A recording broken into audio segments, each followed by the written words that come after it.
I'm Jennifer Levy from COV Design and the Design Coach series. And today I'm going to talk a little about how to communicate your vision. If you're watching this, then you might be thinking about making some changes in your space, and you might be sharing that space with somebody who doesn't quite understand your vision. It might be your kid, it might be your husband or your wife, a partner or a roommate, but you're trying to get them on board and maybe they aren't seeing this fantastic change the way you are. Or you might be frustrated over something and it just doesn't bother them. They don't see it.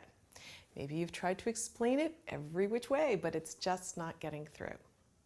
This is exactly the challenge that designers face when they're trying to show a client how something might look and why it might be a good idea.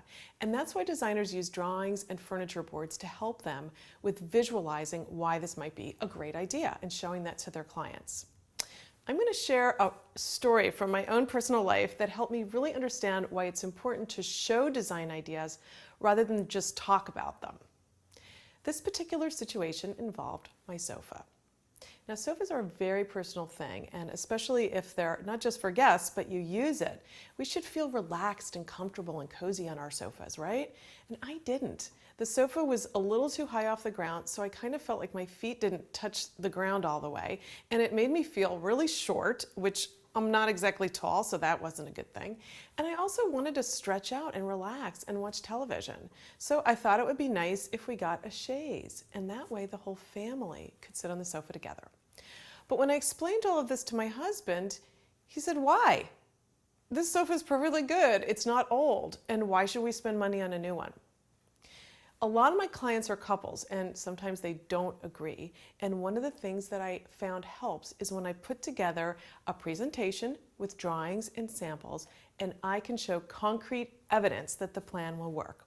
Now, I know that there probably aren't a lot of guys watching. There might be a few, but I have to say that it's usually the guys that need this data in order to be sold on a new idea.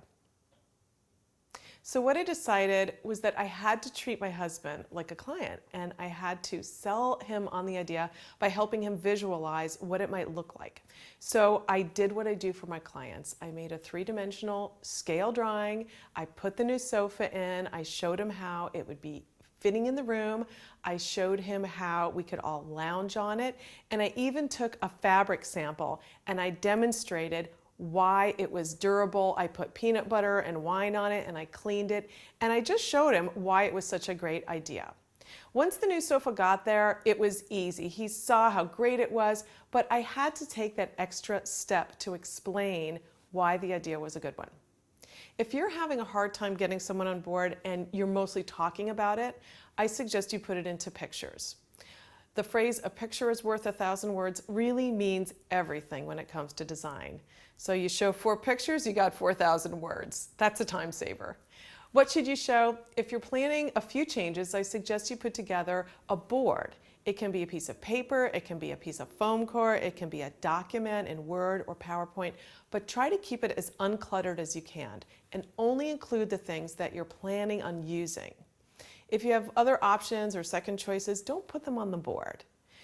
You might even want to include a snapshot of the space itself, and you can put arrows to where the items might go. The more information you can provide, the better. Another thing you can do is you can do a scale floor plan. Using grid paper, you can draw out what the room will look like and what the layout will be. And you can show why the size and the dimensions of what you're thinking of doing will work with the flow of the room.